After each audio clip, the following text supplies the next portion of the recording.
Nissan ne fait jamais les choses à moitié. Nous sommes en effet rien de moins qu'au Brésil, théâtre des Jeux Olympiques avec lesquels le constructeur était partenaire officiel pour essayer deux modèles que tout oppose. Deux modèles qui permettent de mieux comprendre pourquoi Nissan est de ces constructeurs qui contribuent à entretenir notre passion pour l'automobile. Ce n'est pas si compliqué. Avec un bénéfice net d'1,1 milliard d'euros, Nissan peut se permettre bien des folies. Le constructeur nippon, associé à Renault, déploie des véhicules de masse et génère des volumes de vente considérables grâce à des valeurs sûres comme le X-Trail, le Juke, le Qashqai surtout ou encore ce Kicks, lancé au Brésil pour attirer de nouveaux marchés vers les joies des petits crossovers suréquipés. Il n'est pas encore prévu sur notre territoire, déjà bien servi en la matière. En revanche, les Sud-Américains apprécieront grandement la vision à 360 degrés pour les manœuvres, son habitabilité bien pensée et son look biton très exotique. Peut-être qu'ils ne seront pas transcendés par la boîte automatique un peu poussive et par des plastiques parfois peu flatteurs, mais il paraît qu'au pays des cariocas, on s'en moque un peu. Grâce à ce genre de modèle, Nissan écoule hors alliance pas moins de 5,4 millions de véhicules chaque année à travers le monde. Des scores qui lui permettent de s'aventurer dans l'inconnu, parfois des coups de folie comme ce Rogue à chenilles, le Juke Air, les concepts IDX au style néo-rétro qui sont passés à deux doigts d'être produits, ou encore ce bobsleigh à la calandre de X-Trail. Parfois c'est un vrai pari sur l'avenir, c'est notamment son plus gros défi actuel que de nous convaincre sur le tout électrique avec des modèles comme la Leaf ou la NV200. Et puis parfois, le constructeur se lance à la fois dans un projet fou à la technologie innovante. We love doing things because we can. You know, we have the expertise in electric vehicles, we have the expertise with motorsports, with a long history of endurance racing and also with GT Academy. We launched the Juke R back in 2012, this combination of GTR and the Juke, to really showcase the sporty performance of Juke. We're here and we're launching the Blade Glider to showcase that electric vehicles can be fun, can be exciting to drive.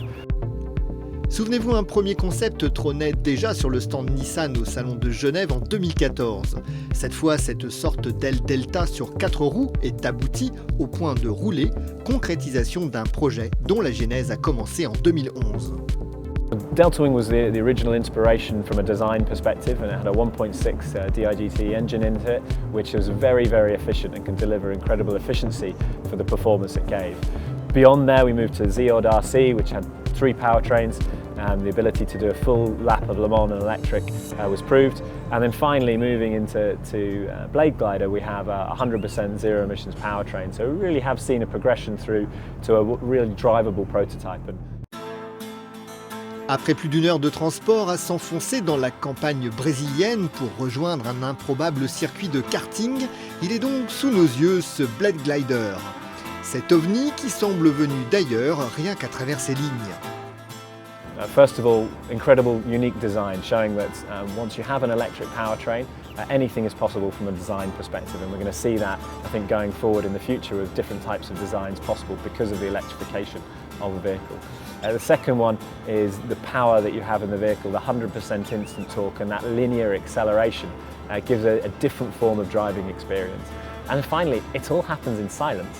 So you can hear the wheels on the road much better, you can hear the wind rushing through your hair more than you would do in an internal combustion engine car. And for me that adds to the overall experience and puts a smile on everyone's face when they drive it.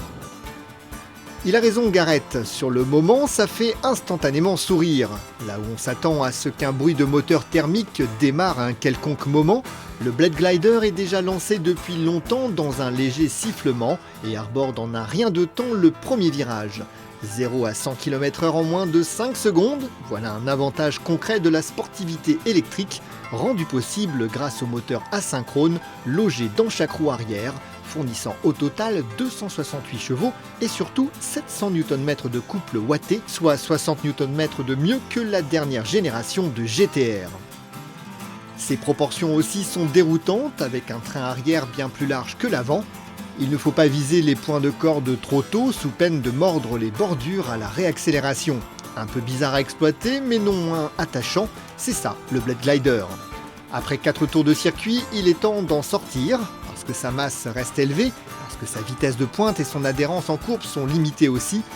L'engin n'est pas encore prêt de remplacer une GTR ou autre GT digne de ce nom, mais il trouverait sa place dans le garage, ne serait-ce que pour la singularité de la bête.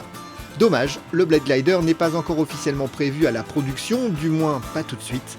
Nissan s'attelant dans un premier temps à populariser l'électrique.